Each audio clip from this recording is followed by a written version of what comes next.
How to get Project Playtime on mobile. Now, if you go ahead and access any application store that you have, for example, we will be accessing Google Play Store as we are having an Android device on our end. Now, if you look for a Project Playtime in here, you won't be able to find any, which means Project Playtime is not available on the App Store.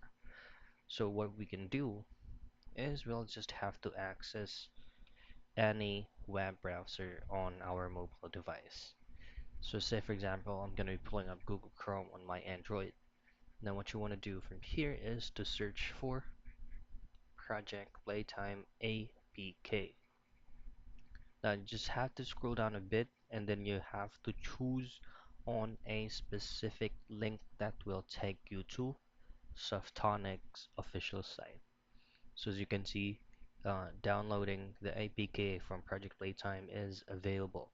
So you'll just have to tap on free download and you'll have to manually install it.